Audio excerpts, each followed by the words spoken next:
ऐसा लगता है कि ना आप धाम को चुनते हैं, ना आप किसी डेटी को चुनते हैं, ना किसी मंत्र को। जी। और उसी तरीके से जैसे आपने कहा कामाख्या देवी की बात करें, तो वो आपको खुद बुलाएंगी। बिल्कुल। जब आप उसके लिए परिपक्व होंगे तब आपको खुद वो बुलाएंगी। जी। ये कोई एक क्यूरोसिटी का सब्जेक्ट नहीं है जो बहुत यूट्यूब पर आप देखते हैं, एक बहुत क्यूरोसिटी है तो, है ना। और ये कोई स्पिरिचुअल शॉपिंग नहीं है बिल्कुल जो लोग कहें कि बिल्कुल। अच्छा तुम्हारे साथ ऐसा हुआ तो हम भी जाते हैं। हाँ हाँ। तो ऐसा कुछ नहीं है, हो सकता है आप बस टूरिस्ट बनकर वापस आ जाए। बिल्कुल। तो ये कुछ अनुभव होते हैं जो आपकी जिंदगी में अ, आपको कुछ सिखाते हैं। और ये अनुभव बड़ा निजी होता है। और अपनी श्रद्धा और विश्वास पर भी बहुत कुछ भगवान नहीं डिपेंड आएंगे करता है। आपको, वो सब बिल्कुल, अंदर से ही आएगा सब आपके। अंदर से आएगा। सब अंदर से। और आपको ना वो एनर्जी, सबसे बड़ी बात है कि आप वो एनर्जी महसूस करेंगे, वो डिविनिटी आप महसूस करेंगे। और जब उनकी इच्छा होगी और उनका आशीर्वाद होगा तो सब कुछ संभव हो जाएगा। बिल्कुल बिल्कुल। उससे पहले कुछ भी संभव नहीं होगा। जी। आप सोचते रहेंगे कि मुझे दर्शन पर जाना है, कितने लोग यात्रीगण वहां पर फंसे होते हैं, नहीं जा पाते हैं, इतनी घंटों की भीड़ होती है, सब कुछ चलता रहता है। जी। चलिए अब हम नेक्स्ट क्वेश्चन पर चलते हैं, जिसमें मैंने ये कथा सुनी थी कि माँ ने अपने परम भक्त का सिर धड़ से अलग कर दिया था। आखिर उस कहानी के पीछे क्या रहस्य माना जाता है? That also I don't know in detail, लेकिन मेरा मन था कि मैं ये क्वेश्चन आपसे करूं और पूछूं कि इसके पीछे क्या कहानी है। देखिए, परम भक्त की अगर हम बात करें तो ये वहाँ की बहुत ही रहस्यमयी कथाओं में आता है, और बहुत प्रचलित कथाओं में, कि माँ के एक परम भक्त थे केंदुकले जी। तो वो माँ की तंत्र साधना में लीन रहते थे।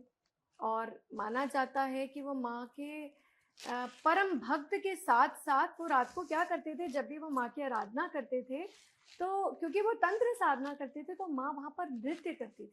अच्छा। और जब माँ नृत्य करती थी तो केंदुकले अपने आंखों पर पट्टी बांधते थे, क्योंकि माँ नग्न अवस्था में नृत्य करती थी। ओके। क्योंकि तंत्र साधना में ये होता है। पर ये तंत्र साधना साधक और माँ के बीच का एक वो रहता है, और गुप्त साधना में आता है। ओके। तो अब माँ के दर्शन, दिव्य दर्शन तो उन्हें होते थे, अनुभूति तो माँ की होती थी।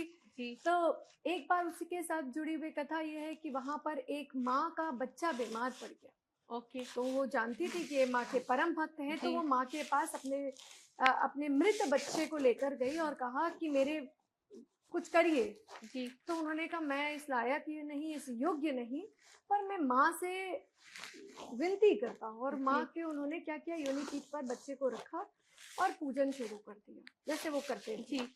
बच्चे में प्राण वापस आ गए। अच्छा। और ये कहानी ये दूर दूर तक अब ये पहुंच गई है लोगों में कि बच्चे में प्राण वापस आ गए। और ये कहानी, ये कहानी नहीं, ये इतना फैल गई कि कहीं ना कहीं वहां के जो राजा है नर नारायण, उनके मन में एक बात आई कि क्यों ना मैं भी माँ के दर्शन करूं। अच्छा। अब अगर कोई राजा, हर जगह का यही सोचते हैं कि भैया अहंकार वश की मैं तो राजा हूँ। तो उन्होंने केंदुकले को बुलाया और कहा कि हमारे भी दर्शन कराओ। जी। तो उन्होंने कहा ये तो संभव नहीं जी। ये तो माता की आज्ञा के बिना तो ये तो संभव ही नहीं। पर उनके बार बार आग्रह करने के बाद केंदुकले ने कहा ठीक है, आप अंदर तो गर्भगृह में नहीं आ सकते, आप गर्भगृह के बाहर रहिएगा। ओके। तो उन्होंने वहां पर कुछ छेद वेद जो भी किया, जो हमारी पौराणिक कथाओं में है, और उन्होंने माँ के दर्शन कर लिए। अच्छा। और जैसे ही उन्होंने माँ के दर्शन करे तो माँ को उसकी अनुभूति हो गई, और उन्होंने उनका सर काट दिया अपने परम भक्त का, केंदुकले का। कुछ कहानियों में है कि माँ ने सर काट दिया, और कुछ कहानियों में है कि माँ के तेज के कारण केंदुकले पत्थर के बन गए। पर वो तो अपनी आंख पे पट्टी बांध के रहते थे, लेकिन जो राजा था माँ को इसका भास हो गया कि यहाँ कुछ चल रहा है कि इसके कारण, क्योंकि माँ दर्शन केंदुकले को देती थी और दर्शन भी नहीं देती थी, माँ नृत्य करती थी। जी। तो उन्होंने कहा कि मेरे साथ छल हुआ है। तो वो तो माँ है, योगिनी माँ है और आदि शक्ति है। जी। तो उन्होंने जब ये देखा कि नर नारायण राजा ने उन्हें देख लिया है, तो उनके भी वंश को आज भी ये श्राप है कि वो यहाँ ये वो पूरे के पूरे पर्वत माँ की योनि पीठ तक आ ही नहीं सकते कभी दर्शन करने के लिए। अच्छा। उन्हें ये श्राप दिया कि अगर वो यहाँ पर उनका कोई भी वंश उस तरफ उस पर्वत को भी देखेगा तो वो पूरा उन्हें खत्म कर देंगे। ओह। और ये आज भी अगर आप जाएंगे और लोकल लोगों से भी पूछेंगे तो ये है कि वहां पर वो दर्शन उनके वर्जित है।